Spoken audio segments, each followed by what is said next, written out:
ఎన్సీసీకి రాకముందు లైఫ్స్ ఎలా ఉంటాయి, ఎన్సీసీ నుంచి బయటకు వచ్చిన తర్వాత లైఫ్స్ ఎలా ఉంటాయి?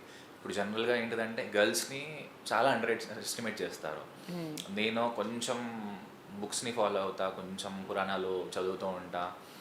నాకు ఎక్కడో పర్సనలీ అనిపించింది ఏంటిదంటే somewhere are the other women gods are more powerful than male gods. What I personally feel is like. కానీ మేల్ డామినేటింగ్ ఉండాలి ప్రపంచం అని చెప్పేసి కొన్ని సంవత్సరాల క్రితం, ఇట్ మైట్ బి కొన్ని lakhs of years, thousands of years కావచ్చు, దాంట్లో ఏంటంటే మేల్ డామినేటింగ్ వరల్డ్ కావాలి అని ఉమెన్స్తో కొన్ని పనులు చేయించొద్దు, వీళ్ళు ఇట్లా చేయొద్దు అని రిస్ట్రిక్షన్స్ స్టార్ట్ చేసి దే గాట్ దెమ్ డౌన్ అని నేను పర్సనల్గా ఫీల్ అవుతాను. కానీ women are always to the best. అందుకే దేవుడు కనే బాధ్యత వాళ్ళకి ఇచ్చాడు. అంత నొప్పిని భరించగలుగుతారో ఇంకేదైనా సరే చేయగలుగుతారు వాళ్ళు. అంత స్ట్రాంగర్ పర్సన్స్ని somewhere or the other to make male dominating weaker సైడ్కి తీసుకొని వచ్చారు. కానీ ఇప్పుడు మళ్ళీ కైండ్ ఆఫ్ దీస్ థింగ్స్ అమ్మాయిల్లో ఉన్న క్షమత అంటారు కదా, దాన్ని బయటికి తీసుకొచ్చే ప్రయత్నాలు మీలాంటి వాళ్ళు చేస్తున్నారు. మీకు ఎలా అనిపిస్తుంది? నేను అంటే మాలాంటి వాళ్ళు తీసుకొస్తున్నారు అమ్మాయిల్లో ఉన్న క్షమత అని అంటే ఎస్, కొద్ది మటుకు. ప్రతి మనిషిలోనూ ఒక అపారమైన ఎనర్జీ ఉంటుంది. ఎగ్జాక్ట్లీ.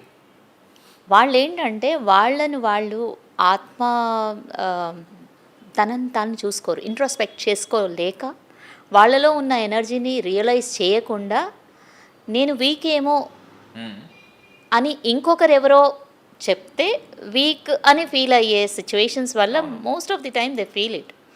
కానీ అలా కాదు, ప్రతి ఒక్కరిలో అంత క్షమత ఉంటుంది. ఓన్లీ థింగ్ ఇస్ బయటికి తీసుకొచ్చే బాధ్యత ఆ సరౌండింగ్స్లో ఉండే వాళ్ళ దగ్గరే ఉంటుంది.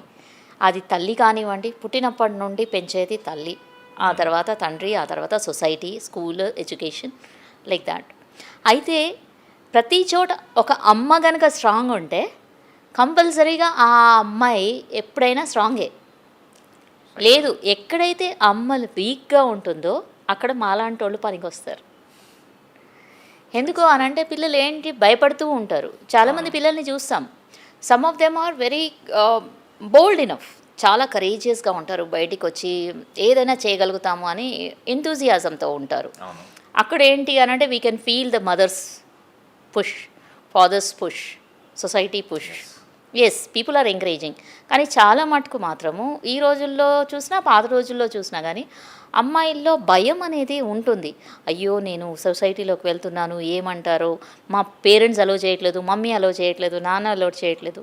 ఎస్, అదంతా వాళ్ళు భయం క్రియేట్ చేసుకున్నది. ఓన్లీ థింగ్ ఇస్ మాలాంటి వాళ్ళు క్యాంపుకి వచ్చినప్పుడు, ట్రైనింగ్కి వచ్చినప్పుడు, లేదు నీలో ఇంతకంటే ఎక్కువ ఎనర్జీ ఉంది, ఆ రోజు నువ్వు జాయిన్ అయ్యావు ఎన్సీసీ అని అంటే నీకు ఆ ఎన్సీసీ పట్ల ఉన్న ఇంట్రెస్టే చూపిస్తుంది నీలో కరేజ్ ఉందని. లేకపోతే నీకు ఆ ధైర్యం ఎక్కడిది? యూనిఫామ్ వేసుకోవాలి అనే ఆలోచన వచ్చింది అని అంటేనే ధైర్యం, కాకి అనేదే ధైర్యం. కాబట్టి డెఫినెట్గా ఇట్ ఈస్ దేర్. కానీ అలాంటప్పుడు నేను పరిగెత్తలేను, నేను ఫైర్ చేయలేను, ఇలాంటి థాట్స్ మాత్రము ఇట్ ఈస్ ఆల్ లైక్ ఇనీషియల్గా వచ్చే భయాలు. అది అఫ్కోర్స్ మీరు అన్నట్టే మాలాంటి వాళ్ళు వెనకాల పడి ఆ దుమ్ముని దులిపేస్తామన్నమాట.